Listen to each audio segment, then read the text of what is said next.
grabo esta parte. Comienzo la clase con fui un iluso, porque yo no sé si han escuchado, yo no sé si era filósofo o físico, era un duro, Isaac Asimov, ¿alguien lo ha escuchado? Bueno, sin entrar en detalles, el hombre decía como en los 70s que el Internet iba a revolucionar el mundo, iba a permitir que todo el mundo aprendiera lo que quisiera aprender desde sus casas. O sea, se adelantó muchísimo a la tecnología. Entonces, cuando pasó la pandemia, yo en mi mentalidad delirante dije, no, ya, esta pandemia va a ser la oportunidad para que todas las universidades ya nos volvamos solamente digitales y cada quien aprenda desde sus casas, ¿sí? Pero el factor humano, y es que no todas las personas disfrutan del aprendizaje en casa. Algunas sí, a mí me gusta, digamos, el aprendizaje en casa, pero al menos, pues no sé, no conozco todavía estudios detallados, pero sí hay incluso la preocupación en Colombia de que estos 2 años hayan generado un hueco en la educación, porque el aprendizaje se vio muy afectado por la virtualidad. Más el aprendizaje en casa me parece que es más que el autoaprendizaje y lo que usted quiera aprender. Quiera profundizar, más no este tipo de cosas, creo que no se está. Yo estaría dispuesto a estudiar una universidad solamente virtual. Yo creo que busqué muchas carreras y muchas cosas en algún momento y dije, no, la verdad, yo no soy de las personas que a través de un computador le pueda poner demasiada atención a usted y pues porque considero que presencial lo puedo hacer de mejor manera. Entonces creo que virtual sí se puede aprender, pero las cosas que usted esté dispuesto a aprender, en cambio hay cosas que muchas veces uno dice, la atención no la voy a enfocar 100% a esto, aunque me parezca relevante, pero no es tan importante como otras cosas. Es que lo que es y profe, yo también que uno en la casa está en su comodidad, ¿no? En su mente está en la universidad, ¿verdad? Usted está en la cama, usted está en su escritorio, pero es su hábitat, es su momento como de descanso, de trabajar, pero en la casa. Y como muy bien sabemos, y por cosas lógicas, esta carrera es presencial, es virtual. Y yo me puse a ver que existen carreras virtuales, es verdad, y pues lo respeto y todo, pero no generalizo, pero pienso que todos los profesores llegó como que tan solo pues del contexto de la pandemia y la cosa del COVID, tan solo pues que sorprendió tanto las cosas que llegó a los profesores de sorpresa y no saben cómo exponer o cómo dar una clase virtual. Y eso también se volvía aburrido, monótono. Entonces yo pienso que eso también afectó mucho como la enseñanza, la manera de aprender. Yo, por ejemplo, yo no me siento cómodo. Pues, por más atención que le coloque, no me siento cómodo. Yo prefiero por persona ir a estudiar y porque desde niño siempre he ido a un establecimiento a estudiar. Entonces pienso que hay parte como todo eso. Gracias, Juan.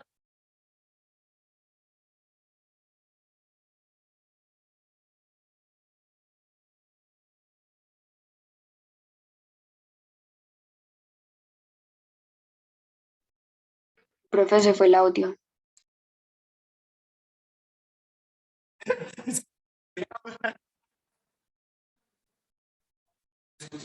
Sí.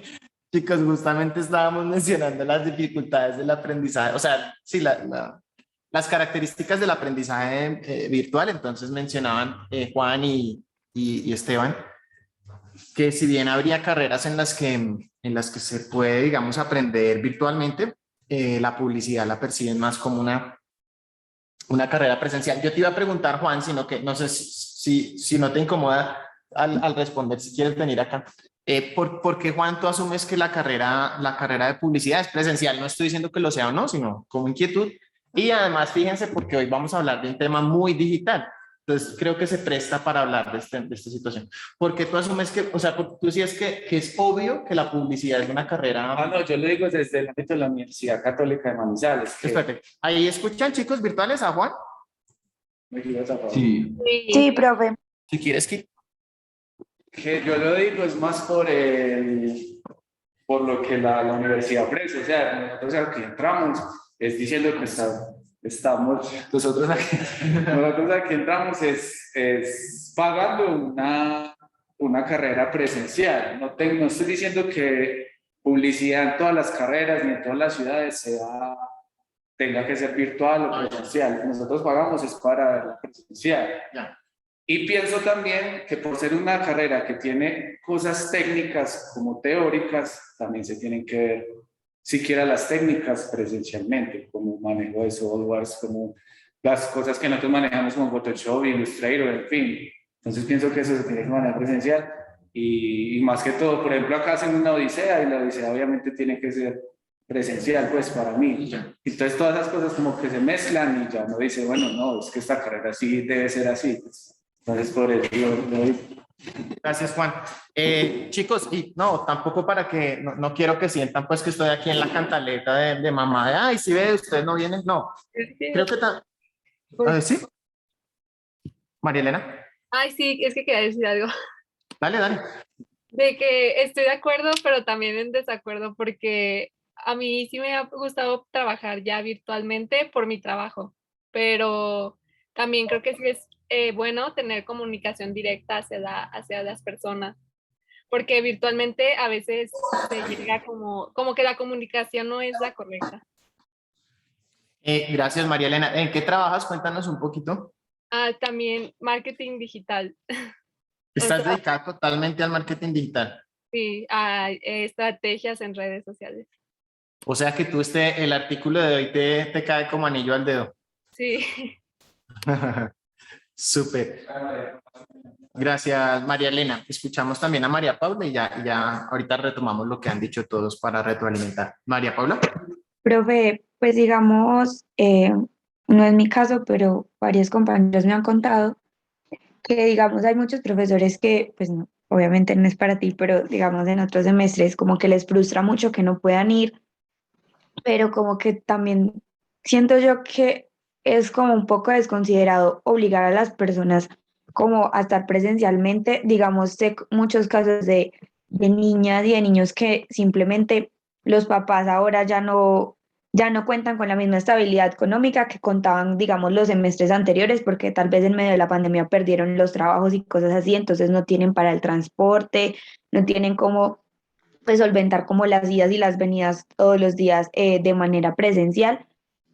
Y pues digamos los profesores como que se frustran y es como, ay no, entonces voy a hacer más duras las cosas, voy a hacer los parciales más duros y cosas así, y pues no siento que sea justo, igual con los compañeros que de pronto viven como en otros lados, como digamos Aurora que vive en la Merced, pues que vengan a pagar digamos, una habitación o una parte de estudio, lo que sea, para unos días.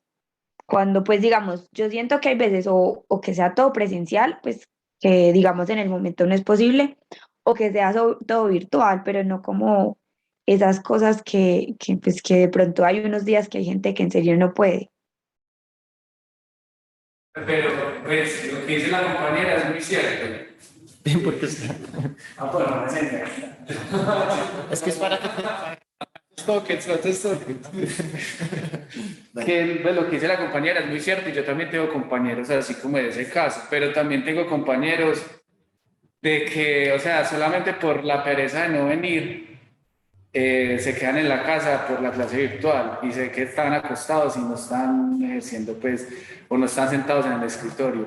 Entonces se tiran a la comodidad de que están en la casa solamente porque pagaron la virtualidad y ya. Pero obviamente también estoy de acuerdo con la compañera, yo también tengo compañeros de que por vivir en otras ciudades y todo les ha quedado difícil venir y toda la cosa, pero yo también lo digo, es también porque hay compañeros que les da pereza, pero también le están pagando también por la presencialidad, entonces no aguanta pues eso. Pues yo mejor dicho, yo prefiero venir. Gracias, Juan. Bueno, recogiendo un poquito, les decía que he sido iluso no solo en términos de la expectativa de que todos vengan, ¿cierto? Además de que, por ejemplo, las chicas de México, pues no es viable que vengan, ¿cierto? Para las clases cada 8 días, no. Eso solo lo pueden hacer los reggaetoneros que ganan mucho dinero. Sino porque también yo imaginé que, por ejemplo, el contar con esta cámara Polycom ya solucionaba el problema y podíamos ser híbridos, ¿cierto? Y yo creo que la universidad también, y cuando se hacían los ensayos y todo funcionaba, pero claro, cuando ya uno está, es que hay muchas cosas que solo se logran como comprender cómo van a funcionar cuando están ya funcionando. Entonces, fíjense, pues es supremamente incómodo tanto para los que están acá como para los que están virtual, pues pararse a hablarle al frente de una cámara, ¿cierto? Y es muy frustrante porque, fíjense, ahí está el esfuerzo de la universidad, ¿cierto? De los equipos y demás. Está el esfuerzo de ustedes y de sus familias de seguir pagando, pero como que no importa cuánto nos esforcemos todos, no es suficiente para que todo marche bien. Pero profe, usted no se ha puesto a ver que todo está normal en la universidad. O sea, todo se tiene. Pero no todas las universidades. Sí. Pues ya tienen la fortuna. Sí. Y creo que tienen menos protocolos de seguridad que nosotros. Espera, que hay universidades donde ya se regresó a la normalidad. Yo digo que en general, en Manizales y no Manizales ya todo es igual. O sea, ya usted entra donde quiera sin tampoco a distancia. Ah, ya. Más que digan. Y hay conciertos, hay eventos, nada más ese fin de semana todo lo que por ejemplo en Manizales. Entonces todo y yo que trabajo en eventos de vez, ya 100 personas en un espacio pequeño, bueno, en fin. Yo veo que todo está normal, solamente con el tapabocas, y eso que sin el tapabocas. Y todo está normal, de hecho, lo que me refiero es que todo lo veo normal, menos la universidad. O sea, ¿Esta universidad en particular? sí. Es más, hasta las carreras técnicas, digamos así como en técnica, ya es la normal que se ve. Pues porque tengo compañeros que estudian en muchos lados. Sí, pues ahí, digamos, bueno, resaltar varias cosas. Uno, que mencionaba el caso de María Paula, el caso pues de profesores, y me incluyo que en algún momento hemos sido como que los hemos juzgado a ustedes, y yo siento que fue casi como, o sea, el semestre pasado yo sentí que ustedes estaban también en esa actitud de juzgar a la universidad porque no estábamos presencial, y los profesores también nos dábamos cuenta de que era difícil porque cuando ya íbamos a decir que se volvía a la normalidad, venía un pico que no se esperaba, por ejemplo. Y ahorita que, por ejemplo, se esperaba un pico y no llegó. O sea, ¿qué pasa? Pasa lo opuesto a lo que se espera. Pero más allá de juzgarnos en lo personal, pues pensaría que el tema es cómo mantener una actitud pues fraterna con los otros, ¿cierto? Como tranquilamente poder expresar las cosas. Y en ese sentido, para no agotar pues toda la clase discutiendo la logística, lo que les plantearía es por qué no comentar con sus representantes quién es el representante estudiantil de ustedes. Creo que recién hubo una elección, ¿no? Pero no vemos en la ¿Ninguno sabe quién quedó de representante? no quedan dicho. Era la comunicación. Sí, no, eso se publicó, sí. Sí, lo digo porque yo me había lanzado a una cosa y vi los resultados.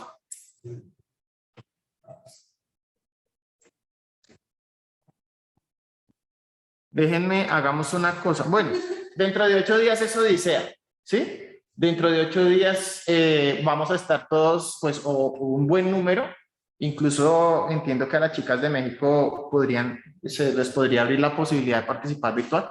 Para que en la Odisea, que estamos todos, que está José Abel, comentemos, les sugiero yo no sé si solicitud o... Dime. No.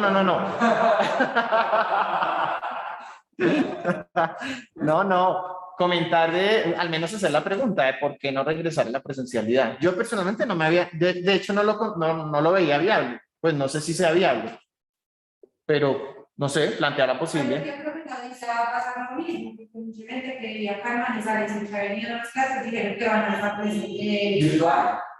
¿Será que no logramos una mayoría dentro de 8 días? Es que, pues no estoy diciendo que se salón, pero sí he visto como en otras clases que no vienen a estudiar, pero sí los ven en la calle, Se cuidan pero sí. O sea, yo creo que decían un poco, o sea, ustedes que no decían, No dice, ya. ustedes, si se desgastan ustedes hablando de la gente que no responde, imagínense qué va a esperar hablar a la gente que no responde, que se quede en la casa virtual. Hagamos una cosa, esperemos a ver qué pasa dentro de 8 días. No va a pasar. Pero ¿cómo sabe? 3 ya dijeron que no. ¿3 de cuántos? 3 de 5. Y Es complicado. Y no solo yo, los grupos de unas compañías que ya experimenté. O sea, bueno, no tampoco quiero entrar, pero eso es un desgaste. porque ahí que quedó, la verdad, lo que personalmente, más que institucionalmente, porque institucionalmente pues lo que sé es que no se ha dicho una postura diferente a la que estamos. Es decir, sé que ahorita no se ha hablado algo distinto a la alternancia. Pero en lo personal que veo es incertidumbre, o sea, una incertidumbre muy alta y que cada día uno va sabiendo qué va a pasar. Entonces, digamos que más que como tú dices, Esteban, pues profundizar en un debate que no nos lleva a ningún lado, pues procurar mantener una actitud de no rayar, ¿no? Y me incluyo porque yo me he rayado muchas veces, pero siento que también ya, hombre, si el panorama es incierto, si todos los días toca mirar si va a ser o no híbrido, cuántos van a haber o no, pues adaptarnos, ¿no? A esa situación. Bueno, y le damos entonces ya hoy entrada a esta discusión del tema digital. Mencionaba María Elena que trabaja en marketing digital. Ese es un sector que ha crecido casi que a las malas, ¿cierto?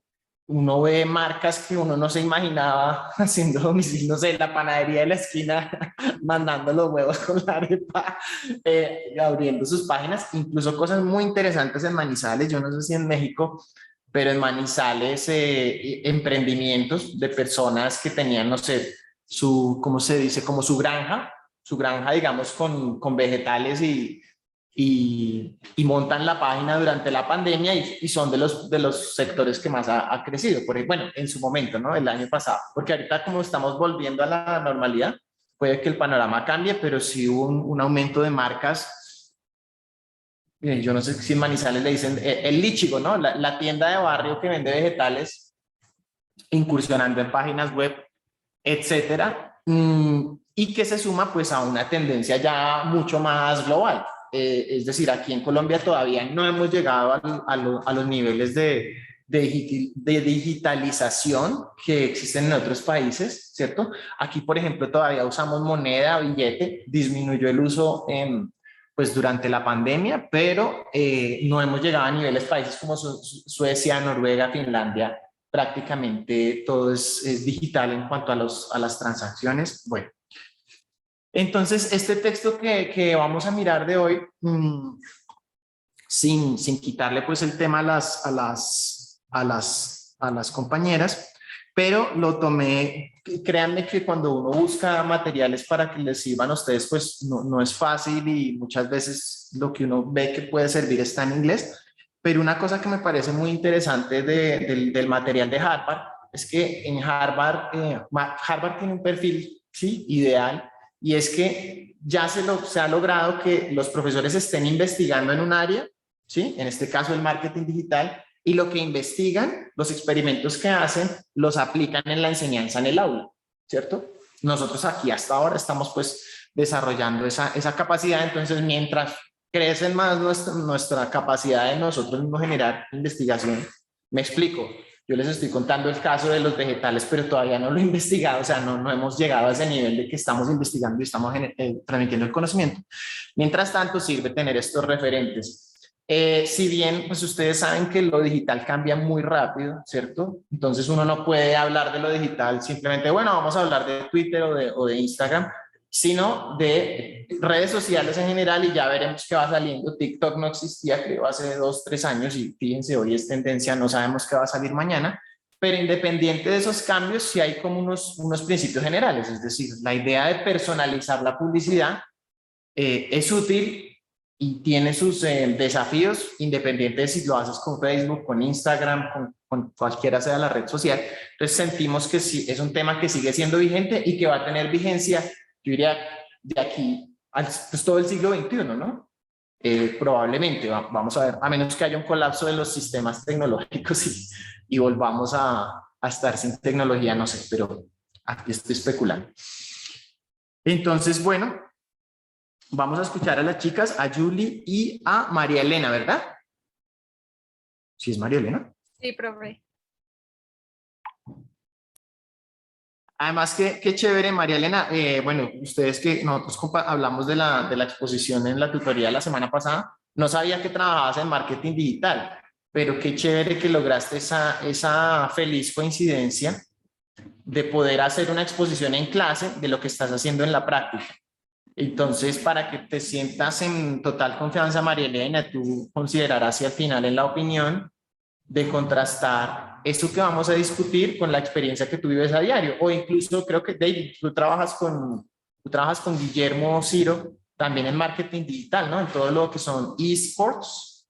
O sea, aquí, mejor dicho, estamos en un nivel muy avanzado. Es curioso porque Guillermo es de segundo semestre, pero Guillermo es una persona que pues muy joven comenzó a emprender y también creo que a Guillermo en su momento le interesaría este tema. Bueno, tú que lo vas a ver, pudiste leer el texto de di que sí para que todo encaje perfecto. Muy bien. Para que nos cuenten cómo quienes están ya más metidos en el medio perciben pues la aplicabilidad y los límites que puedan tener estas herramientas. ¿Listo? Entonces, sin más preámbulo, María Elena y Julie, las escuchamos. Ok. Ay, profe, me deja, me da permiso para compartir. Listo ya. Ok, gracias. Ahí ya se ve, ¿verdad? Sí. Ok. ¿Sí está por ahí, Julie?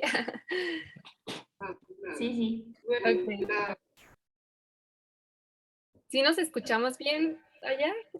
Allá. Sí, Ok. te escuchan muy bien. Bueno, pues, como ya presentó el profe, nosotras les traemos nuestra exposición del texto que se llama Ads That Don't Overstep o anuncios que no traspasan, creo que así es la traducción en español, del Harvard Business Review. Y pues las expositoras somos Elena Hernández y Julie Valentina Nieto.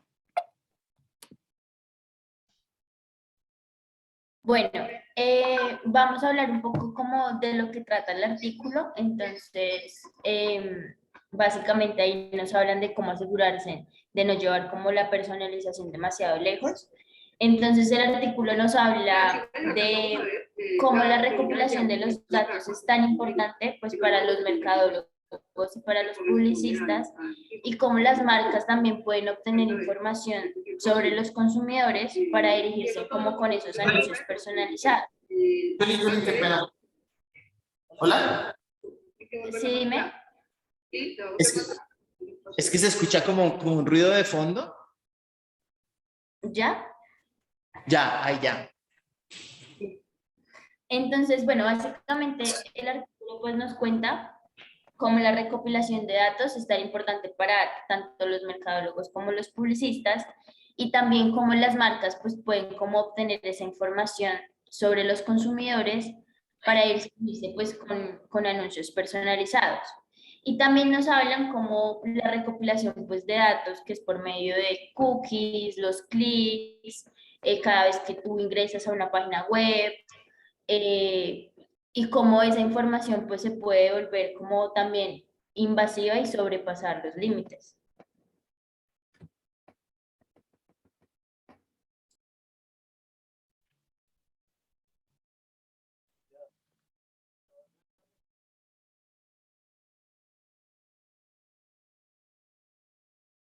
Y bueno,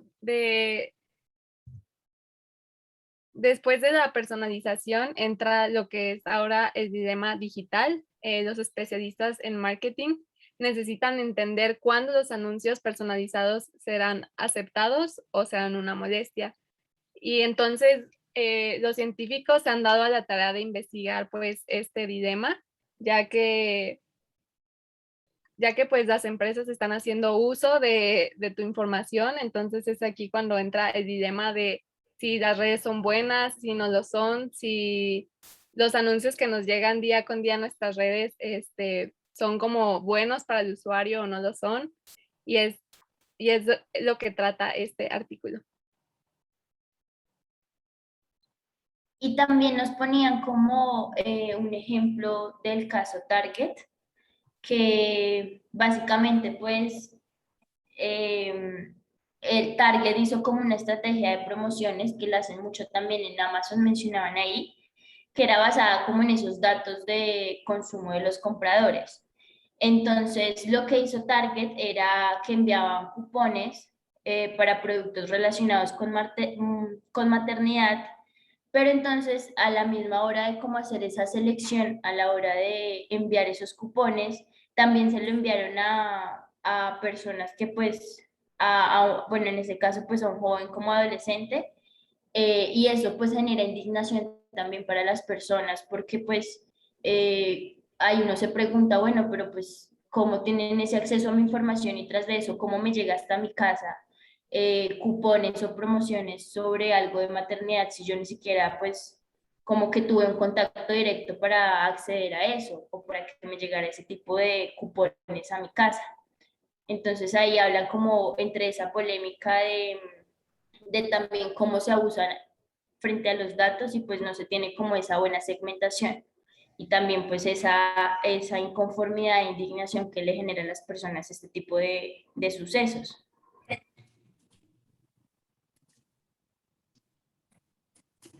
Y es aquí cuando decimos en el caso que los especialistas de marketing digital deben encontrar un equilibrio entre lo que está bien y lo que está mal.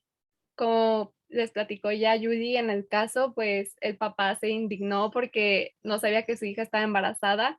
Entonces para él le generó como un shock porque cómo su hija le pudo haber mentido y cómo el papá se enteró por una tienda pues como Target, ¿no? Entonces es aquí cuando los especialistas deben de usar como su pensamiento crítico y encontrar ese equilibrio entre lo que está bien y lo que está mal hacer dentro de la personalización de anuncios. Y tenemos la paradoja de la privacidad. La gente no siempre se comporta de forma lógica cuando se trata de privacidad. Y un ejemplo que pongo yo es el de nosotros, a lo mejor a ustedes también les tocó vivir esa parte, que cuando estábamos chicos, nuestras mamás o papás nos decían de que no vayas a pasar el número de tu casa o tu domicilio o así porque pues es como tuyo, ¿no? Y ahora ya las redes sociales, el internet y todo esto es como, o sea, no me importa. Y entonces das tu dirección, das tu número, o sea, ya se perdió como esa privacidad en todos los ámbitos de nuestras vidas. Entonces creo que también este artículo hace un énfasis en esta paradoja de la privacidad. Y bueno, algunas empresas que utilizan tu información para crear anuncios son estas, que son Facebook, Google, Instagram, TikTok, y más empresas utilizan nuestra información para crear avatars de nosotros y así poder realizar segmentaciones. Entonces, estas empresas, desde que tú al momento que das clic de acepto los términos y condiciones, estas empresas se quedan con tu información. No sé si Judy quiere agregar algo en esa parte.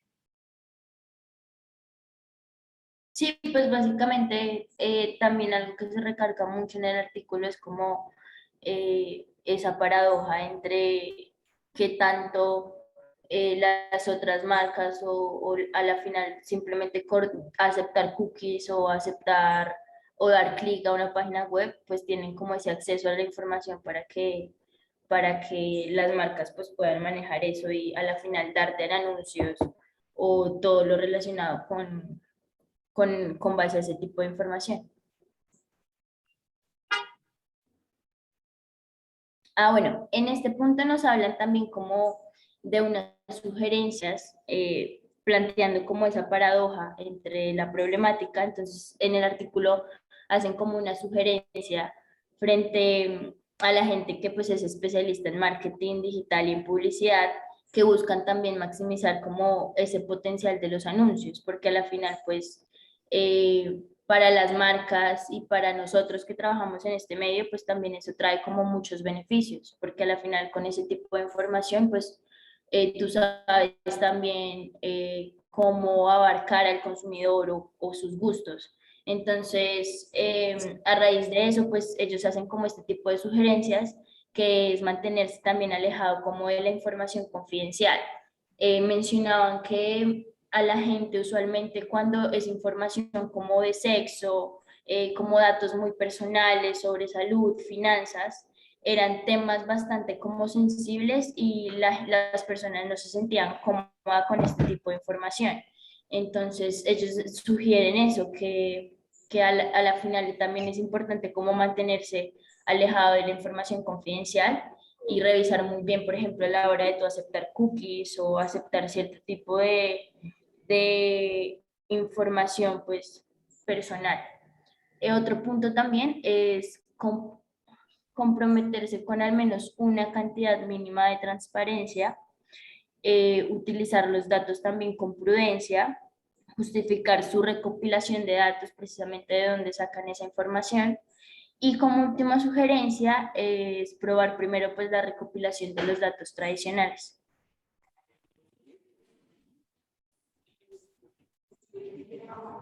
Y bueno, vamos a lo que busca este artículo. Ya lo leímos, ya lo analizamos, pero ahora ¿qué vamos a hacer? ¿Cómo vamos a tomar acción? Y es aquí cuando entra la pregunta de cómo vamos a regular a las grandes empresas que ya les mencionamos. Y aquí desde mi opinión personal, yo creo que es 50 y 50% de las empresas y 50% de los usuarios, porque tanto la empresa es responsable de obtener nuestra información, tanto nosotros somos responsables de cómo las empresas obtienen nuestra información. Entonces, creo que sí debe de existir como una ley que las regule a estas empresas sobre hacer uso de nuestra información, pero también como el avisarnos a nosotros de que están haciendo uso de tu información y cosas así. Entonces, principalmente esto es lo que busca este artículo. Sí, total. Y también es importante algo que mencionaban y es que cómo mantener a la final ese equilibrio, porque no significa que el hecho de que se manejen ese tipo de datos sea para algo malo, sino también cómo manejar bien ese equilibrio. Entonces decían que los especialistas también en marketing y en publicidad, pues deberían, o las recomendaciones más bien, es como usar los datos con prudencia, que se concentren también como en aumentar la confianza y la transparencia y ofrecerle a las personas como ese control sobre sus datos personales. Y esto lleva a que sea mucho más probable que los anuncios sean como aceptados por los consumidores y también buscar cómo ayudar a generar ese interés en interactuar con una empresa y pues con sus productos.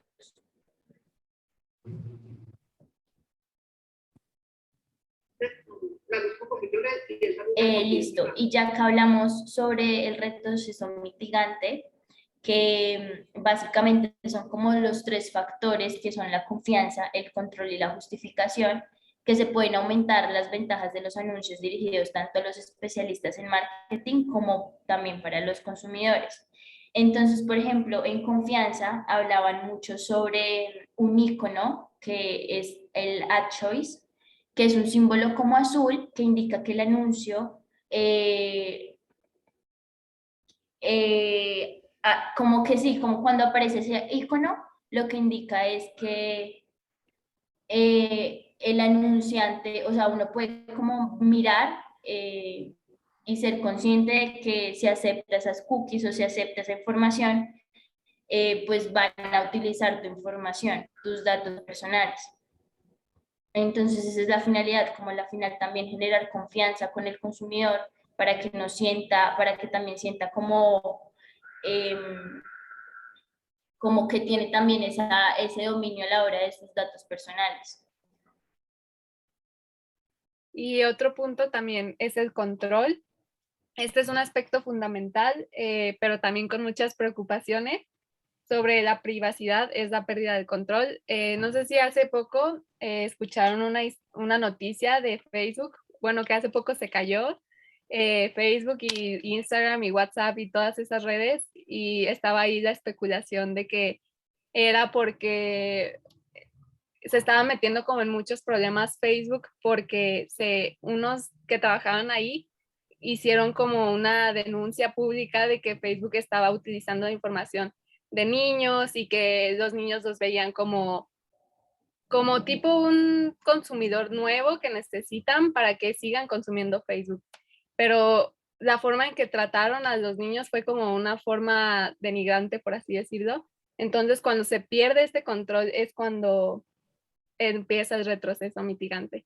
Y también otro punto es la justificación. Siempre hay que justificar los hechos de por qué utilizas como la información de tus usuarios, ¿no? Entonces, este punto también es importante dentro del retroceso mitigante. Y ya incluyendo al código, el ICC con el texto, hay un capítulo, el capítulo C, que es mercadeo directo y publicidad comercial digital, que engloba todo esto que estamos hablando del texto. Y estos artículos, el artículo C1, la identificación y transparencia, pues ya de lo que les estábamos comentando Judy y yo, sobre cómo los anunciantes deben de identificarse y ser transparentes en sus anuncios. Eso es lo que promueve ese artículo. El artículo C2, la identidad del anunciante, pues obviamente el anunciante tiene que ser legal y tiene que ser pues una empresa. El artículo C9 habla sobre el respeto al uso por parte del consumidor de los medios interactivos digitales. Y el artículo C10 nos habla sobre el respeto por las posibles sensibilidades en una audiencia global. Como ya comenté, pues es importante que los anuncios también se hagan como, pues sí, que sean buenos, porque si te tocas como estas fibras sensibles, las personas se pueden ofender, ¿no? Entonces creo que estos son como los artículos más importantes, pero en sí todo el capítulo C engloba el texto y la publicidad comercial digital.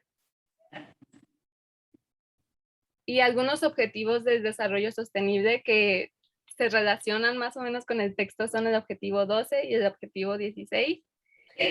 Garantizar las modalidades del consumo y producción sostenible. Aquí lo relacioné porque como ya habíamos visto en temas pasados del consumo consciente, pues creo que también es importante que la publicidad tenga como esa responsabilidad, la publicidad digital tenga responsabilidad en el consumo consciente. En el objetivo 16, pues promover sociedades pacíficas e inclusivas para el desarrollo sostenible, pues obviamente queremos vivir en paz como sociedad, entonces es importante que también como Facebook no caiga, ¿no? Como en todos estos grupos radicales que a veces promueven sus cosas por Facebook, entonces creo que este objetivo va también de la mano con lo del texto. Y bueno, ya como opinión personal, considero importante que empresas como Facebook y Google empiecen a hablar con la verdad, ya que cada vez es más notorio que no tienen ningún tipo de responsabilidad ni preocupación por sus usuarios. Y como comentaba, cuando ya damos clic a acepto los avisos de privacidad, pues perdemos nuestra seguridad e información personal. Entonces, sí hay que ser conscientes de a qué es lo que estamos entrando en redes, pero también creo que es importante que las empresas tomen acción. Y esa es mi opinión personal. Y total, como ya lo habíamos mencionado también, pues hay que tener en cuenta que para nosotros como publicistas o como mercadólogos, pues también es importante y es bueno todo este tipo de herramientas y a la hora de la verdad, pues como todos estos datos personales que se hacen, porque con base a esto uno sabe cómo llegarle al consumidor, cómo mirar las métricas, para sí mismo también como persuadir al consumidor. Pero entonces ese es el punto que nos mencionaban mucho en el artículo, como a la final manejar ese balance entre también ser conscientes y usar también esos datos con prudencia, también aprender cómo aumentar como esa confianza a la hora de usar los datos personales y usar todo este tipo de información de las personas. Entonces esa es como la conclusión personal mía, a la final, cómo generar ese equilibrio entre los datos personales y cómo manejar esa información para que a la final a la gente o sintamos a la final que haya como control sobre nuestros datos. Y listo, y ya para pues finalizar vamos a ver un video.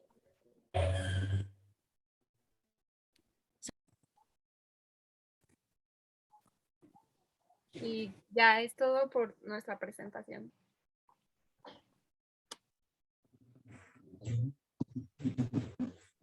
sé si tengan alguna duda o pregunta.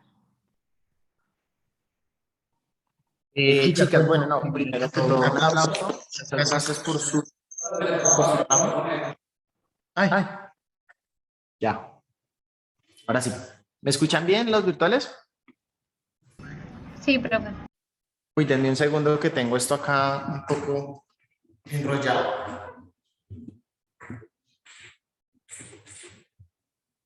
Ya.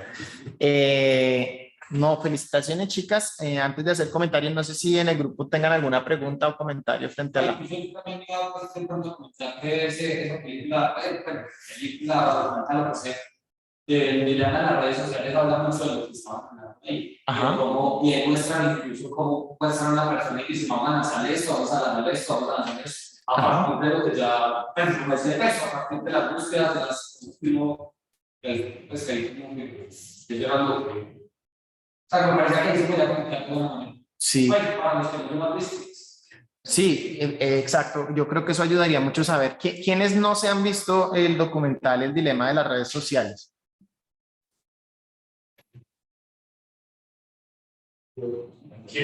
¿Quiénes no se lo han visto? Juan. Yo no me lo he visto. Ya.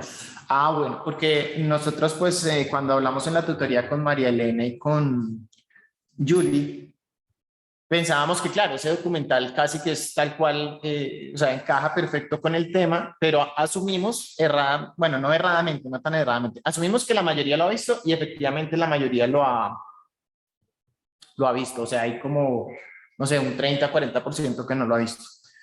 Entonces hay dos opciones. Una, pues pensamos si lo veíamos aquí en clase, pero está la dificultad técnica de que no nos deja Zoom retransmitir Netflix, ¿sí? Entonces no había cómo, no había cómo verlo en clase. Entonces la opción por la que optamos fue la que ustedes vieron. Las chicas nos compartieron un pedacito del documental que sí, como es un trailer que está libre en YouTube, pues no hubo problema, ¿sí? Pero no pudimos mostrarlo todo por acá. Entonces una recomendación sería que lo complementen, que se lo puedan ver en su casa, ¿sí? Y además de los materiales que mostraron las chicas, ahorita les voy a mostrar un par de videos que también tienen que ver con el tema, pero que no están dentro del documental de Netflix y por lo tanto sí la podemos transmitir por Zoom. Laura, ¿tú estás alzando la mano para hacer alguna pregunta o por qué la dejaste alzar? Bueno, listo. La dejé ahí, qué pena. Oh, tranquila, no te preocupes.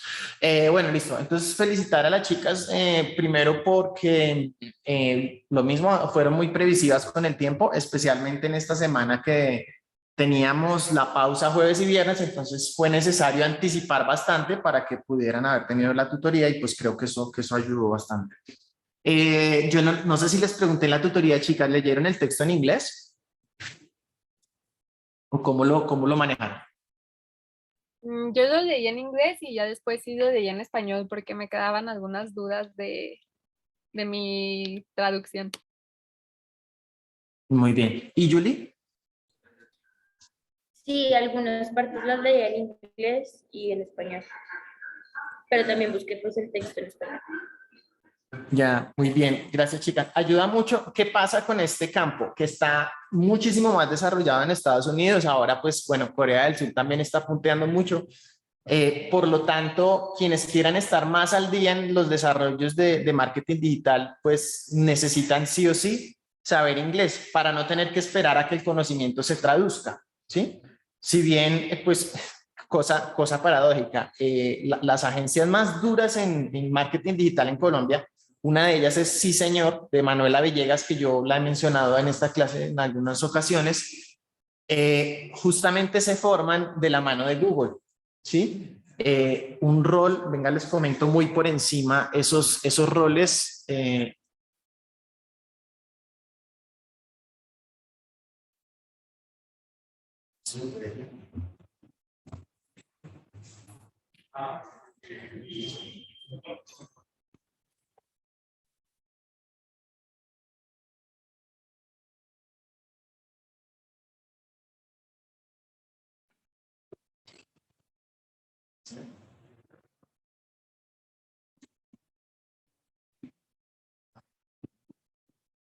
Ahí se ve. No se ve nada. Apagar la cámara. No se ve.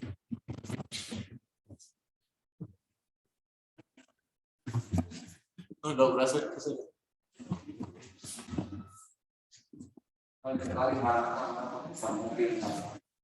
Sería como. No entiendo. Es súper raro, o sea, no se supone que la cámara. No, pero eso está. ¿Saque? No. Deje así.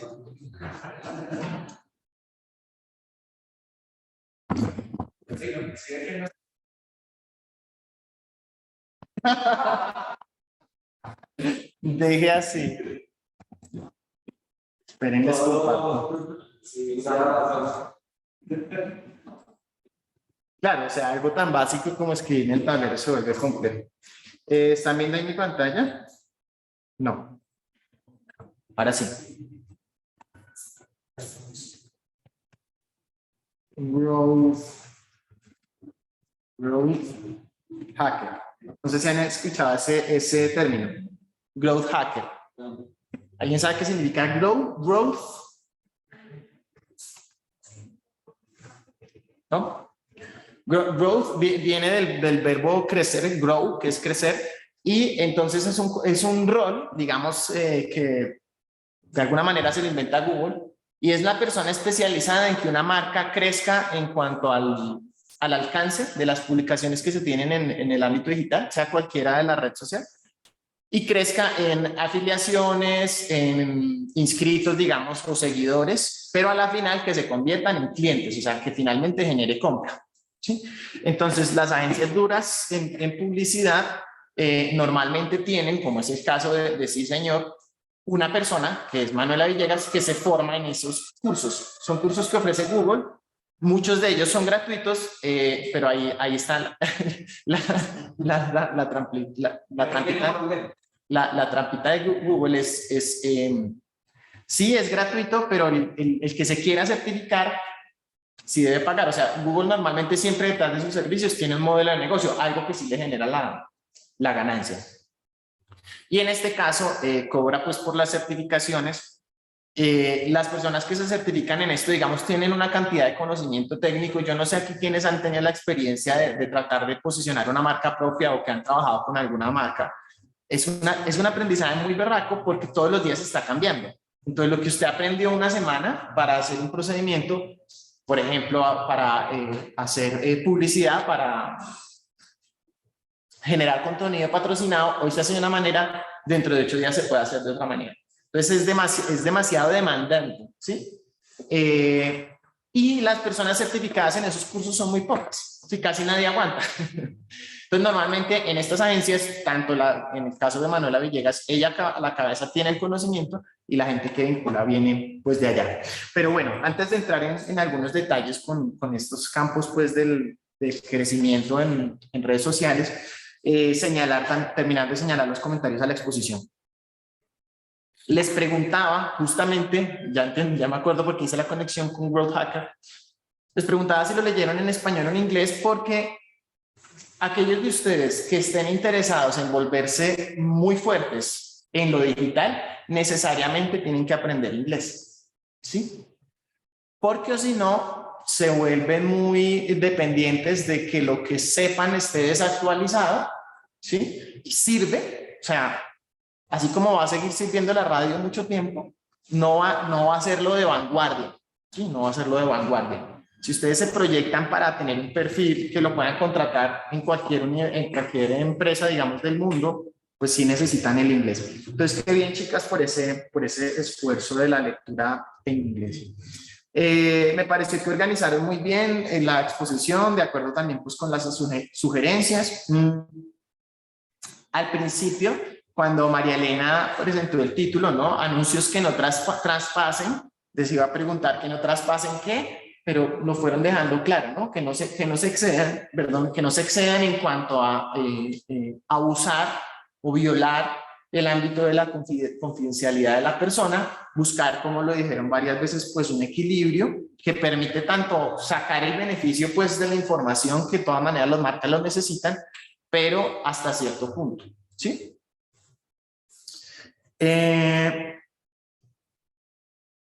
Sin embargo, tengo algunas preguntas, chicas. Me gustó también pues el tema de cómo lo organizaron con las imágenes, cómo lo conectaron con el código, los objetivos de desarrollo sostenible, pero tengo un parcito de preguntas.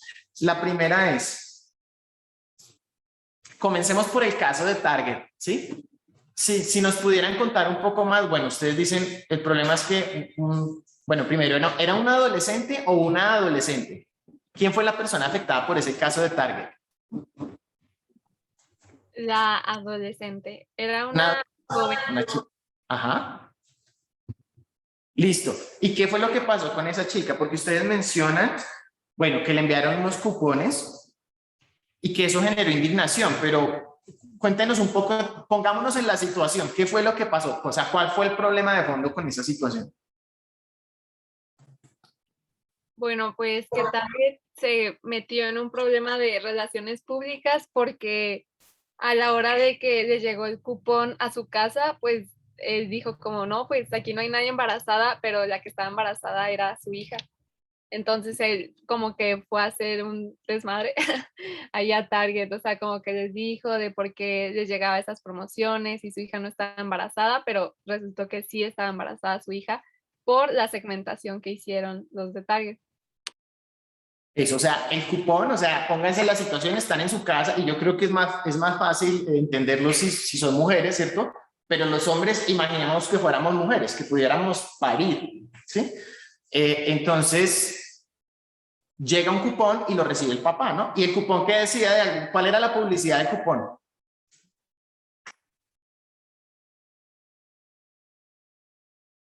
Pues no es que tenga que decir exactamente, sino ¿qué era lo que se podía saber al mirar el cupón? Creo que era una promoción. Promociones, ajá. ¿De qué, por ejemplo? ¿De qué tipo de artículos? Para mujeres embarazadas de maternidad, relacionadas con maternidad.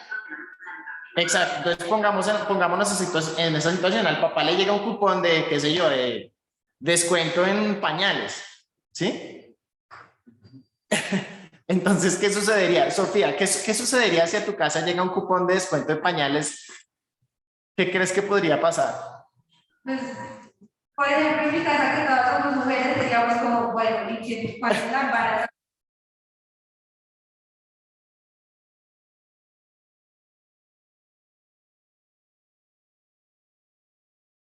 Profe, no estamos escuchando.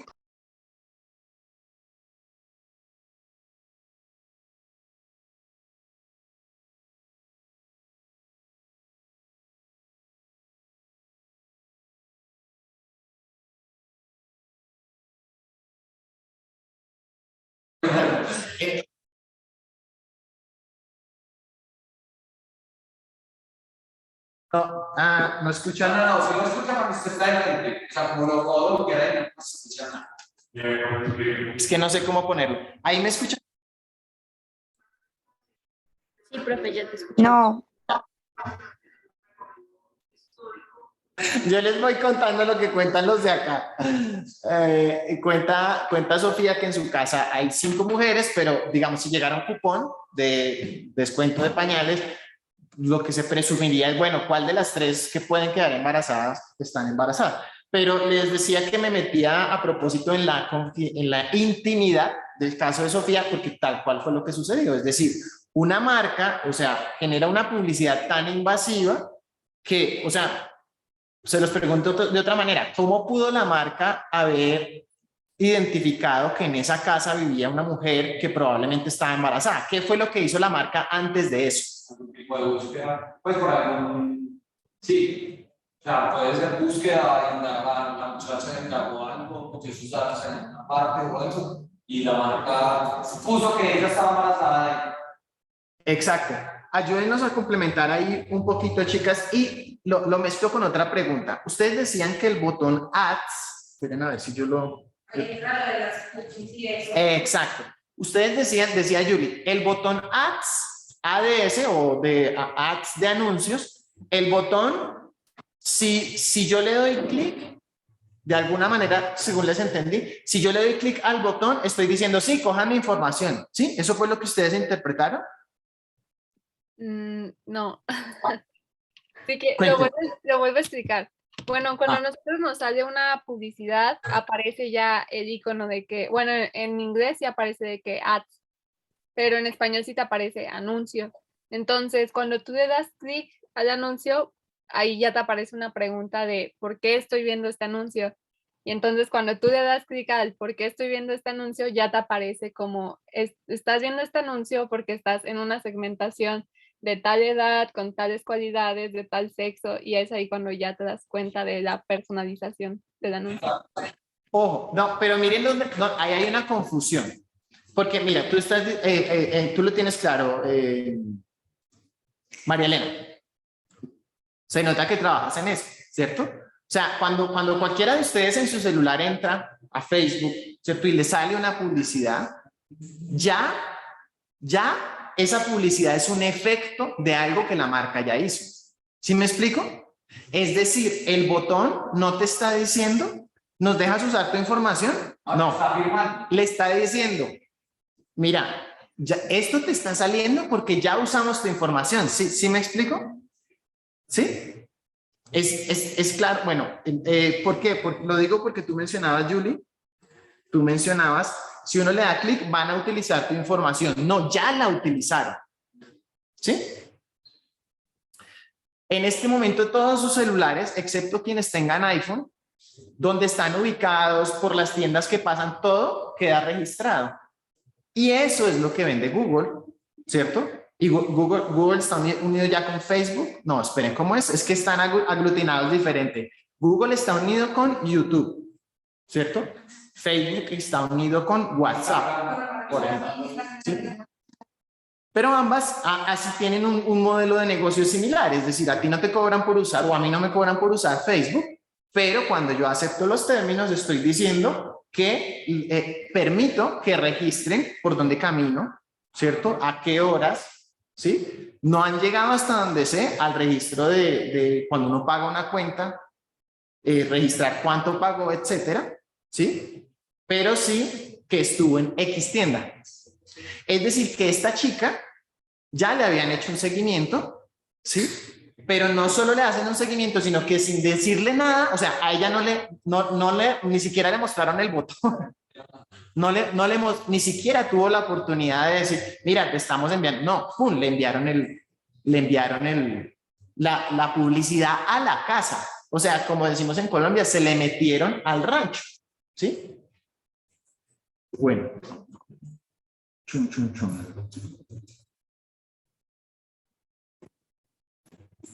Entonces, al final, las chicas expositoras concluyen, bueno, estas marcas deberían hablar con la verdad, ¿cierto?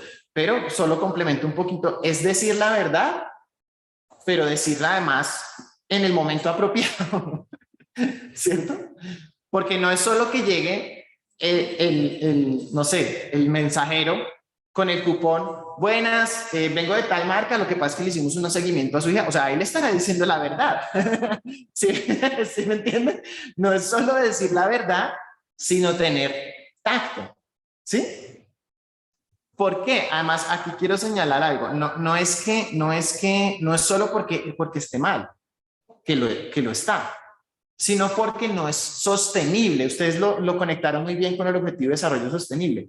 En el tiempo, un cliente al que le pase lo de esta chica, ¿qué va a pasar con esa marca? O sea, lo que va a hacer con la marca que le envió publicidad es, hombre, lo normal sería no volver, ni comprarle en esa promoción, ni volverla a comprar nunca más, ¿sí? Ese sería como mis únicos comentarios o como para complementar un poco lo que plantearon las chicas. No sé si ustedes, chicas, o los demás quieran hacer algún comentario, pregunta para pasar a mirar algunas reacciones frente a ese caso de Target. Creo que un poco lo que usted estaba diciendo, o sea, si pasa ese tipo de cosas, no se vuelve a acercar a la marca de manera que en el texto lo decía. O sea, si usted no le comenta, usted deja de... Y usted se da cuenta, aparte, pues usted como que no trata de acercarse a la marca. Pero si usted le cuenta, si usted utiliza la información y aparte de eso le dice, venga, si estamos utilizando esa información, pues ahí sí, o sea, como que la gente ahí sí compraba o ahí sí se acercaba a la marca. Claro, miren, es que... Claro, si usted me dice, Pues, bueno, pero si no me dice, pues ahí sí me punto. Entonces hasta qué punto las personas, o sea, solo por los antes, por tener ese detalle de tacto de decir, venga, yo lo estoy utilizando, sí compro, pero si usted no me dice que lo estoy utilizando, pues, y yo me doy cuenta por otro lado, pues a ver, no compro. Ajá. O sea, Les comento a los chicos virtuales, o sea, sintetizando nos dice Esteban, o sea, el asunto es que según cómo se comporte la marca conmigo, yo voy a continuar comprándolo o no, ¿no? Entonces, cuando la marca tiene, fíjense como lo dices tú, ese detalle, ¿cierto? Esa sutileza de decirme que está usando mi información y cómo la va a usar a tiempo, pues me genera mi confianza. Entonces, esto pues se conecta mucho con la clase de ética. Yo les he comentado muy por encima, yo sé, porque no quiero agobiarlos con filosofía. O sea, si se agobian con textos donde se menciona la publicidad, imagínense que yo les ponga solo filosofía, que era lo que hacía antes. Pero la filosofía tiene que ver mucho con el arte de vivir, con saber vivir. Saber vivir incluye saber relacionarse. Entonces, la ética publicitaria también, voy a decirlo así llanamente, también es ayudar a las marcas a ser más humanas. ¿Sí? Es que cuando usted, vea, vender por vender se vuelve algo, o sea, como le dijera yo, si una marca lo mira a uno simplemente como un objeto al que le quiere vender, independiente de su confidencialidad, pues se vuelve incómodo, ¿cierto? Es como, no sé, en una relación de pareja que usted sienta que el otro lo está solamente utilizando para invitarlo a comer o para sacarle la plata, ¿sí? Para invitarlo a comer, no, para que usted lo invite a comer o le invite a comer, es lo mismo, ¿cierto? Entonces es ver las marcas como seres humanos que necesitan tener algo de tacto, ¿sí? No se trata solo de cómo le muestro yo el producto al otro. Ven, espérate, también es en qué momento, ¿sí? Y cómo mostrarle el producto solo al otro y no cuando está al lado de la familia y decirle, o sea, es que esta chica no le había dicho ni siquiera a los papás que está embarazada. Entonces, que su papá se entere de que está embarazada por una marca, pues se vuelve muy incómodo, ¿no? O sea, uno aquí se ríe, pero digamos, sobre todo en nuestra cultura latinoamericana, que ustedes, yo creo que todo el mundo lo ha vivido, cuando una chica joven se embaraza y la familia, las reacciones, se tiró de la vida y todo o sea, toda esa carga emocional, a un padre le puede dar un paro cardíaco, fácilmente, o a una mamá, porque le cuenten una noticia de eso. No sé si hay algún otro comentario, tanto de las expositoras o de los demás. O pasamos a ver un poquito más de ese caso que sí me interesa que veamos cómo, a ver, aquí en Colombia todavía los consumidores somos muy sumisos, es decir, todavía las marcas hacen lo que se les da la gana. Pero eso viene cambiando. A medida que aumenta el nivel educativo, la gente es más crítica, más consciente y exige más de las marcas. Entonces, en el caso de Estados Unidos, cuando pasó esto de Target, eso fue el escándalo. Genera debates en los medios de comunicación y hay una cosa que me parece muy interesante en los medios de comunicación es que a diferencia de los colombianos, que ustedes ven que los medios son o de una línea o de otra, pero no permiten las diferentes posiciones, les voy a mostrar un pedacito de una entrevista donde ¿cómo se llama? El canal de televisión le da la voz tanto a los que usan información para venderla, como a los que critican desde una postura ética el uso que se le da a esa información. Ojo, está en inglés, entonces por favor los bilingües para que estén en la jugada para ayudar a traducir. No.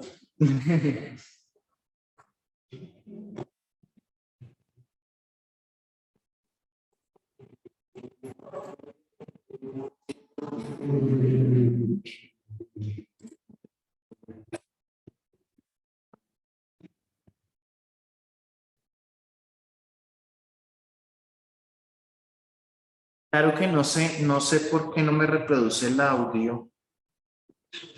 Tengo que darle. A ver. ¿Será que tengo que reproducirlo desde allá? A ver.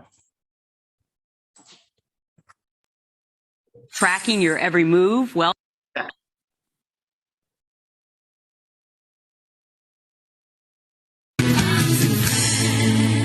So did you? Porque no me... Tengo que parar la grabación. Hablan súper rápido, ¿no? Para que se vayan preparando cuando quieren tener trabajo en el exterior, vayan y claro, yo soy un fan del inglés porque a pesar de no nacer en cuna de oro, yo les he dicho, creo que varias veces, pues le metí la ficha a aprender inglés porque no quería quedarme rezagado por esa pérdida de inglés. Entonces sé ¿cómo les digo yo? Conozco la sensación de eso que ahorita a ustedes les suena completamente raro, con práctica uno puede llegar a entenderlo e incluso uno meterse en una conversación así con los gringos que van a todas, o los británicos que son así, tum, o sea, van al grano, no son para nada como nosotros los latinos. O sea, fíjense que ese video es de que 3 minutos, ¿cuántos videos? ¿Cuántos minutos dura? Dura 4 minutos, pero la cantidad de información que están dando ahí, o sea, condensa una serie de debates y es con la práctica que uno puede, digamos, trabajar esa competencia en inglés, y no solo en esa competencia en inglés, sino esa capacidad de los gringos que yo no he logrado desarrollar, que es decir mucho con pocas palabras. Traductores, gringos, gringas. ¿Dónde te tocaría? ¿Quién? ¿Virtuales? ¿Dónde están los...? Uno entiende cosas, pero pues obviamente tiene que... O sea, como usted no dice, mucha información. Es mucha información, ¿cierto? Por ejemplo, yo veía cada vez, hay palabras como diapers. Si uno no conoce el significado de diapers, queda como... O statement, privacy statements. Privacy statements. ¿Quién quiere compartirnos como una traducción general o cualquiera de ustedes, lo que hayan alcanzado a captar? ¿No? ¿Les da yello? A ver, Pronto. yo. Bueno, Dale. yo de lo que alcancé a escuchar fue que en sí Target no predijo que la muchacha estaba embarazada, sino ella ya tenía cierto como historial y comportamientos de compra, que por eso como que Target la ubicó y por eso fue como de, vives aquí, entonces te mando promocionales de maternidad porque estás interesada en, pues, en estos productos. Hay solo una precisión, María Elena, porque ellos tienen digamos que el experto dice, no, nosotros, we're not guessing, que es guessing o guess. ¿Conocen el verbo guess? Adivinar. Adivinar, exacto, ¿cierto? Como que justamente lo que dice es que la empresa en lo que se especializa es en predecir, no en adivinar, sino en predecir, ¿sí? En eso, o sea, lo que está diciendo es, vean, aquí estamos aplicando ciencia para predecir que probablemente ella iba a generar un comportamiento, pero predecir es científico, no es lo mismo que analizar. Me explico. Las encuestas en este momento en Colombia pueden de alguna manera predecir cuál es la tendencia del electorado, pero no pueden adivinar, ¿cierto? Porque todo puede cambiar. Bueno, es un tecnicismo, ¿no? Pero ¿qué es lo que dice el de la Universidad de Pensilvania? ¿Cuál es su resistencia? Que tiene que ver con el tema de los privacy statements. Él dice, privacy statements are practically a joke. ¿Qué es a joke?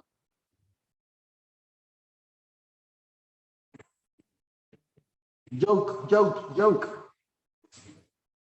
I'm joking. Chiste.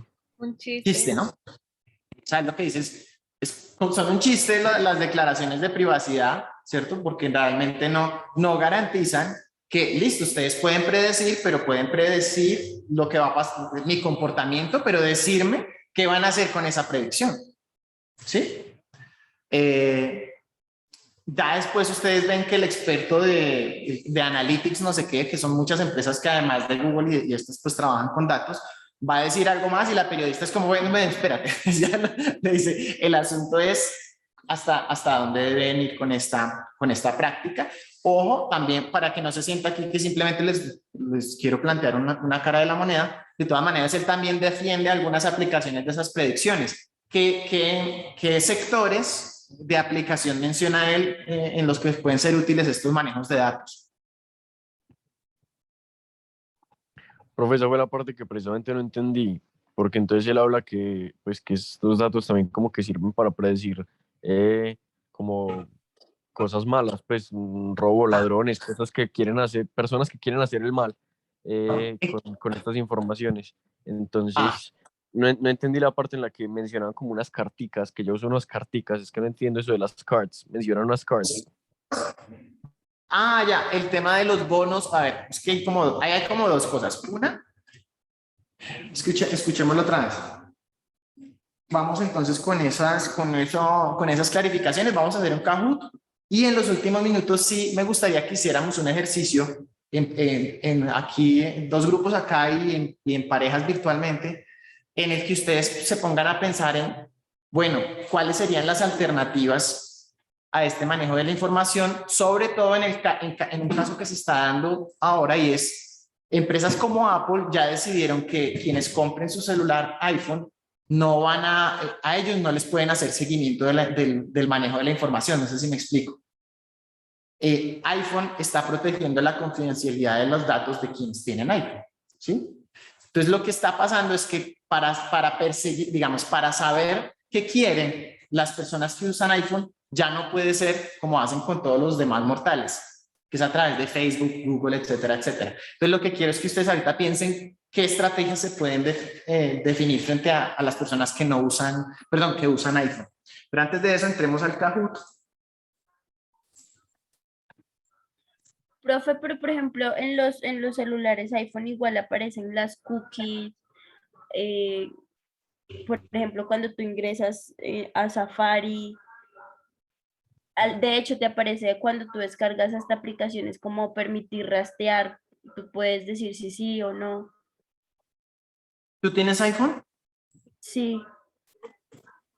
Yo es que aquí confieso que eso lo escuché por chisme. ¿Será entonces que mi fuente pues puedo estar errado porque no lo he indagado en profundidad? O sea que iPhone, ¿será que la diferencia es que está dando la opción de elegir?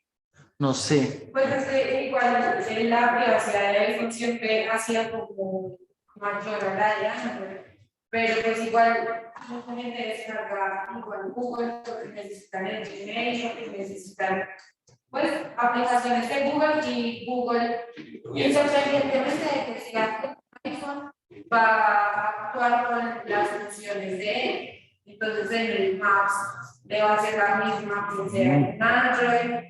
En Facebook va a pasar lo mismo. Las aplicaciones son tendrán que utilizar aplicaciones que se utilizan. O sea que hay ni modos porque, por ejemplo, que alguien no use YouTube, yo creo que es muy difícil, o el Google.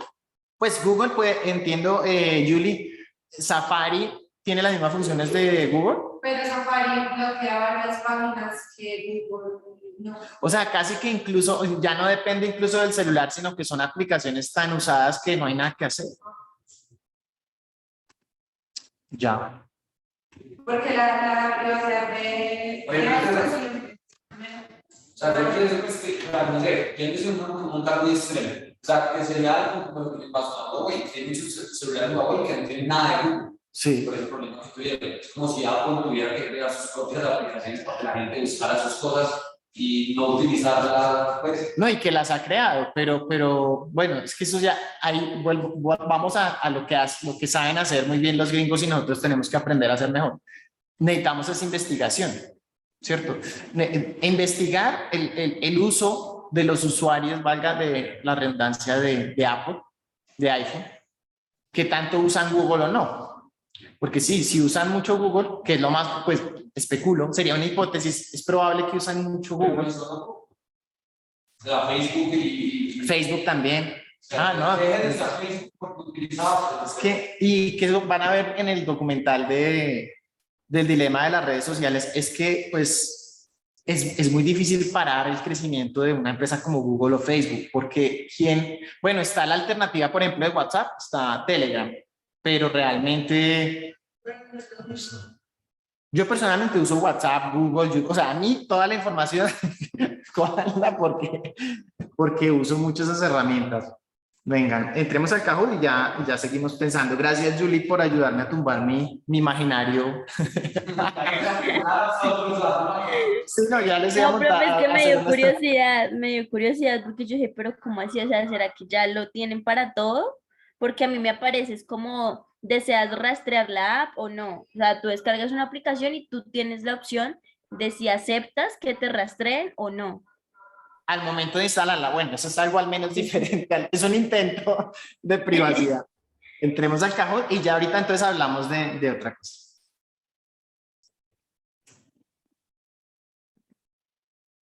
Mejor dicho, no hay manera de escapar de Google. No. En general, los autores del texto sobre personalización de anuncios consideran que esto acá, que la personalización de anuncios rojo no debería realizarse por razones éticas, azul puede ser útil y ética bajo ciertas condiciones, amarillo no debería realizarse porque no es efectiva, verde funciona muy bien en la publicidad dirigida a población LGBT.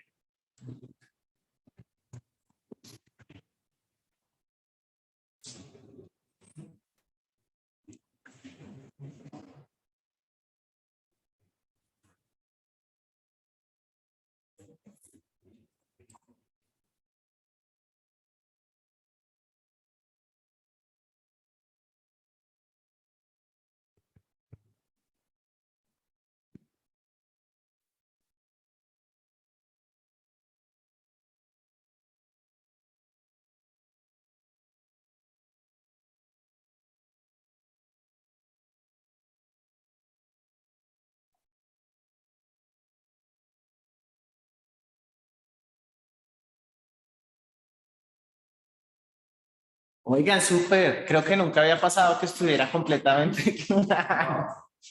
Voy a ayudar.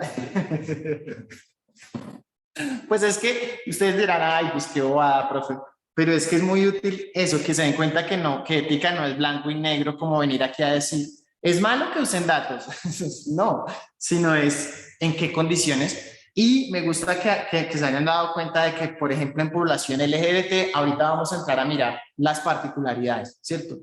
Hay poblaciones, o no solo población LGBT, sino cuando las personas están en ciertas condiciones de salud, un embarazo o una persona con SIDA, hacerle una publicidad así súper abierta puede ser desastroso, ¿no? Como nos enteramos de que tienes SIDA, te recomendamos, sería, pues, no, fatal. Sigamos. Aquí recuerden que no, pues no se afanen por responder rápido, sino utilizar con calma ese minutico. Entonces, según los autores, la mejor manera de hacer publicidad para grupos LGBT o con condiciones de salud específicas es rojo, incluyendo anuncios en páginas que dichos grupos tiendan a visitar, azul, personalizando anuncios en redes sociales, amarillo, obteniendo información de sus hábitos de consumo a través de Facebook, verde, a través de medios tradicionales, TV, prensa, radio.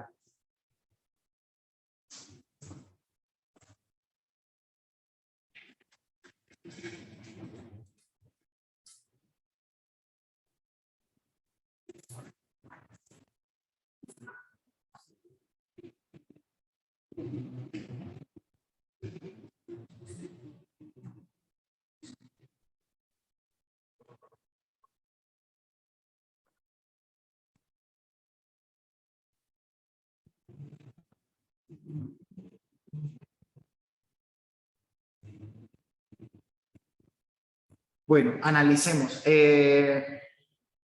Aquí tendríamos, si quieren, vamos al texto y miremos en detalle cuáles serían los problemas de personalizar anuncios en redes sociales, en Facebook o los medios tradicionales.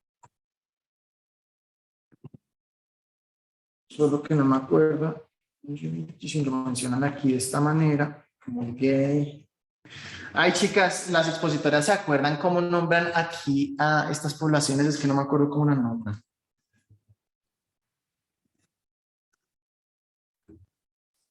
Gay, no me acuerdo cómo sale.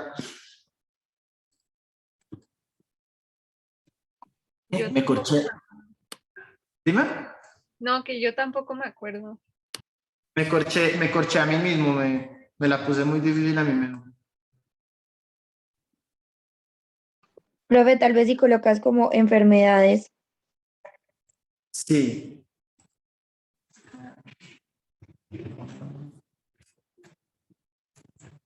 Ah, claro, orientación sexual, porque lo pusieron acá. Bueno, mantente alejado de información mantente alejado de información demasiado sensible. Trata de evitar usar cualquier referencia a condiciones de salud, orientación sexual. Ya, fíjense que incluso, o sea, Google, el mismo Google no permite a quienes van a hacer publicidad poner en el target el interés sexual. Claro, o sea, ni siquiera, o sea, hasta Google es cuidadoso con estas poblaciones. Pues me da risa porque ustedes se dieron cuenta que los expertos en este campo pues, no son muy cuidadosos, pero ese tipo en especial de target, ni siquiera Google hasta ese momento. Estas son las cosas que pueden estar cambiando y hay que estar súper atentos, ¿cierto? Pero hasta donde yo sé, Facebook, si tú le compras información a Facebook de targets, no te va a decir, mira, estos son los consumidores gays, ¿no? Hasta donde sabemos. Era por eso que no correspondía. Miren, y aquí lo que hacen los investigadores es sugerir, ¿no? Sugerir. Deberían considerar encontrar a sus consumidores de maneras que no involucren datos personales, haciendo publicidad en websites que esos clientes suelan visitar. ¿Sí? Yo lo he mencionado aquí en este curso porque me parece que en Manizales, a ver, Manizales entiendo que en población LGBT, entiendo que es una población, pero aquí de nuevo faltaría la investigación, pero con un porcentaje importante de personas gay, por ejemplo. Y sin embargo, ustedes en Manizales entiendo que no hay establecimientos dirigidos específicamente a población gay. ¿Por qué? Porque pues, es una ciudad súper conservadora. Pero todo eso tiende a cambiar y ahí hay nichos de mercado que probablemente puedan tener mucha fuerza. Imagino que en ciudades como Bogotá, Medellín es más fácil que ustedes encuentren tantos sitios, por ejemplo, de venta de artículos para población LGBT, como, o sea, tanto virtuales como presenciales. ¿Sí? Manizales probablemente todavía no lo han hecho. Pero esa es como una sugerencia que ellos dan, es decir, por ejemplo, si uno quiere hablarle a mujeres embarazadas, pues hacer publicidad, o sea, que una marca, por ejemplo, de pañales, haga publicidad dentro de una página que esté diseñada para ese tipo de personas. O las otras estrategias que están utilizando mucho es conectarse con influencers en ese medio, ¿cierto? Una madre que hable mucho de su experiencia de maternidad y que tenga un buen número de seguidores, pues ahí puede conectar más adecuadamente con la publicidad de productos para embarazadas.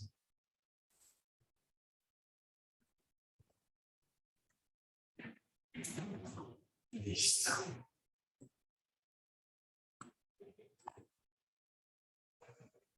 Según los autores, lo mínimo que se debería tener en cuenta en la personalización de anuncios es rojo, que las marcas estén dispuestas a pagar por los datos sobre el consumidor; azul, que la información sobre el uso de datos se presente de antemano; amarillo, que el consumidor nunca sepa por qué recibe anuncios personalizados; verde, la disposición a dar al consumidor la información sobre el uso de sus datos.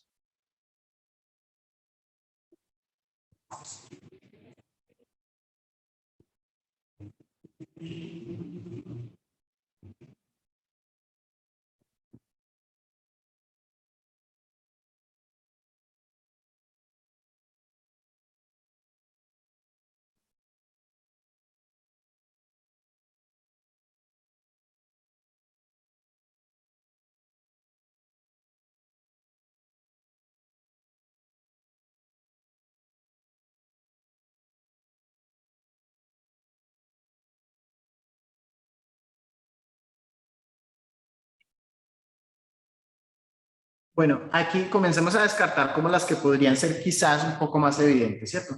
Que nunca sepa, ese fue justamente el riesgo que se desató en el caso de la chica embarazada. O sea, ella nunca supo que estaban usando su información. Eso no es lo ideal, ¿cierto? Ahora, ¿por qué no que esté presente de antemano? Cuando digo de antemano es que ustedes entren en la página y directamente les digan, mire, estamos usando toda esta información para esto y para esto. ¿Por qué no podría ser esa una opción? ¿O qué es lo que encuentran los investigadores frente a esa posibilidad de que tan pronto usted entre a la página ya le digan de dónde y para qué tomaron su información? ¿Por qué no presentarlo de una? ¿Qué recuerdan? Pues las chicas expositoras. Recuerden que estamos hablando de lo mínimo. sea, lo que sí o sí debería hacer toda marca.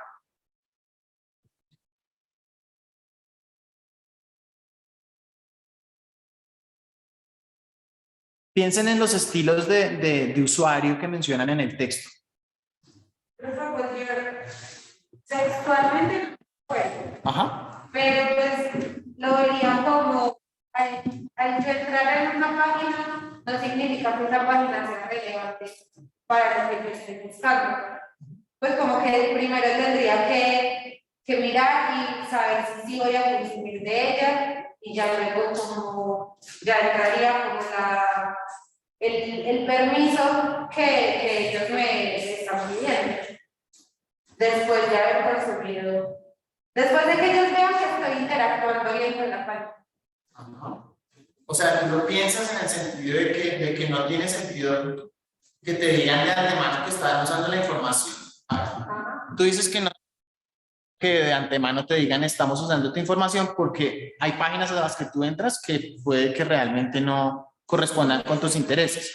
¿Sí? O sea, lo estoy viendo. Lo estoy viendo. Ni me voy a registrar, ni voy a ningún tipo de... Lo estoy viendo por curiosidad, por Chile, por lo que sea, pero lo estoy viendo. No almacenamiento y lo que te dice. ¿Qué necesitan? No, solo estoy mirando. Ahí lo loco es que esa parte del por qué entra usted a una página no la alcanzan a mirar los motores de registro de esos datos y ya se vuelve un dato. O sea, es tan loco porque incluso uno puede decir, no, realmente no me interesa, pero objetivamente usted se está metiendo y eso es lo que registra. O sea, ya tan pronto usted entra, ya están usando sus datos, quiéralo o no, ¿cierto? Pero ¿por qué desde el punto de vista de los autores no habría que decir en todos los casos desde que usted entra, mire, estamos usando su información por esta razón y de esta manera? ¿Por qué no? ¿Qué podría pasar con los usuarios si al entrar a todas las páginas le apareciera la información que dice? Puede ser harto, puede ser un spam. Entonces ahí, ¿se acuerdan, chicas expositoras, que lo hablábamos? Resulta que hay distintos perfiles de usuarios. Hay usuarios que son muy cuidadosos con su información y les encanta el detalle de, venga, cuando están usando mi información, cuéntenme. Y otros que no, ¿cierto? Bien sea porque no les importa o porque de hecho dicen, no, qué rico que me hagan seguimiento porque a mí sí me gusta que me muestren mis preferencias. O sea, gente muy abierta, muy transparente. Perfiles de usuarios, ¿sí? Y ahí está la fuerza del botón. El botón está para que el que quiera le dé clic y sepa qué uso le están dando. Y el que no le importa, pues ya sabe, no le da clic, ¿sí? O sea que ese botón puede ser como la arma fundamental para responder a las exigencias de los diferentes perfiles, ¿sí? Esto incluso aquí tiene que ver con diseño web, otros asuntos con los que debería trabajar de la mano el área de mercadeo y de publicidad, ¿cierto? Para pensar esa experiencia del usuario de manera ética, pero también de manera efectiva.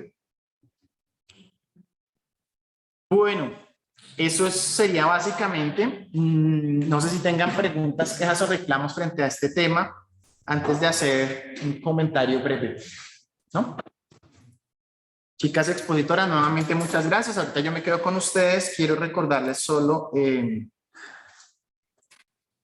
exposiciones tenemos. Recuerden, entonces dentro de 8 días tenemos Odisea. Y ya dentro de 15, el 2 de noviembre, veríamos este texto de Walk Washing que va a trabajar Sergio. Es un texto corto, pero les sugiero que lo pensemos también en relación con casos recientes. Creo que el caso de J Balvin puede servir muchísimo, esa discusión entre J Balvin y René. Creo que se conecta mucho con lo que nos va a presentar Sergio. Es un texto en inglés corto. Sugerencia, quienes tengan, mejor dicho, todos láncense a leerlo con diccionario en mano. Como son 2 páginas, hagan ese esfuerzo de leer con diccionario independiente de su nivel de inglés. Mi sugerencia. Y por último, quiero hacer una pregunta, no es obligación ni es parte del contenido, pero sí me interesa para mirar alternativas al uso de estos motores de búsqueda. ¿Alguien conoce qué es inbound marketing? Esperen, lo escribo acá. Inbound marketing. De pronto, María Elena, tú que trabajas en marketing. Sí. Yo también, profe. Laura, en qué consiste el inbound marketing y cómo se diferenciaría este seguimiento a los consumidores que hemos visto? Profe, pues el inbound marketing es como una metodología donde como nuestros clientes o las personas que nos compran a nosotros, los consumidores, reciben unos emails específicos que nos ayudan como a atraer, interactuar y también como deleitarlos. Entonces, ellos al recibir esos correos, como que los estamos enganchando y no es algo, o sea, muchas veces se tiende a ver como que el inbound marketing es spam, pero no. El inbound marketing es solamente para los clientes que verdaderamente sean fieles a nuestra marca y estarles dando información de valor por medio de esos emails. Gracias, Laura. Fíjate, tú mencionas cuando una marca les envía correos a los consumidores, ¿cierto? Correos dirigidos, pero fíjate que antes, para tener sus correos, porque ya hubo un contacto, ¿no?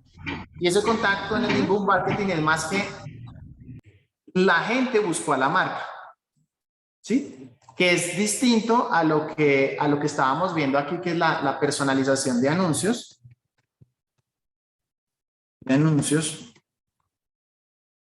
La personalización de anuncios es más la marca buscando a la gente, ¿no? Ah. 18.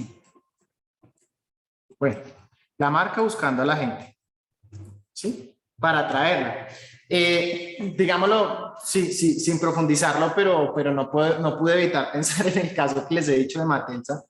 Para que sea más orgánico, yo pensaba en estos días viendo a Matelsa que sigo haciéndole seguimiento. Fíjense que Matelsa cuando hace un anuncio, por ejemplo, ya sale una chica, se pone su pantalón y ya tiene unos seguidores que no necesariamente ella ha recolectado haciendo publicidad patrocinada.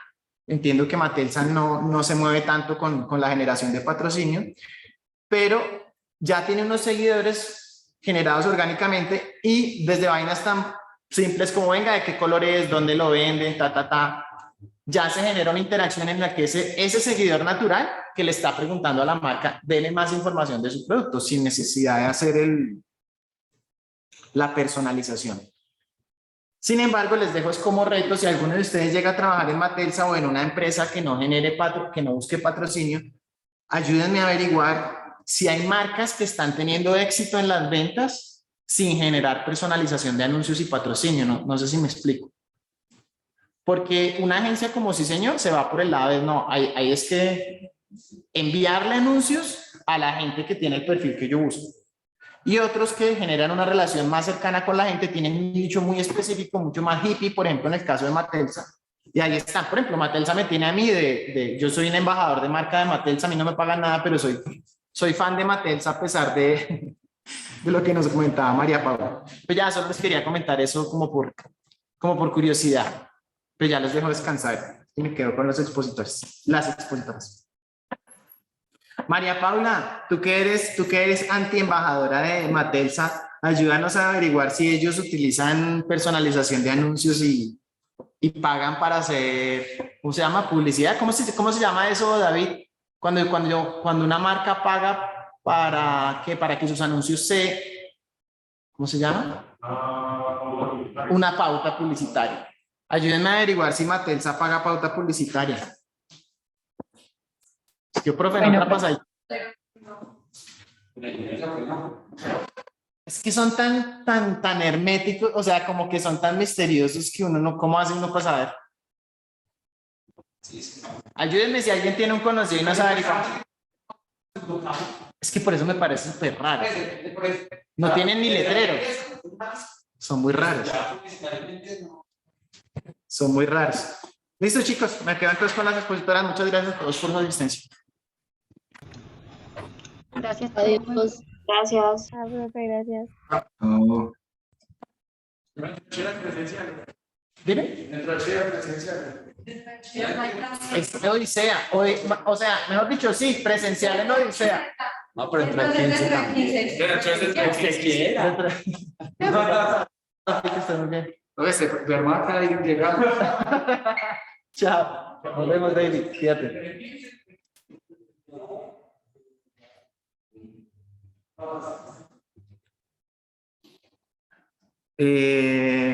Listo, chicas. Denme un segundito.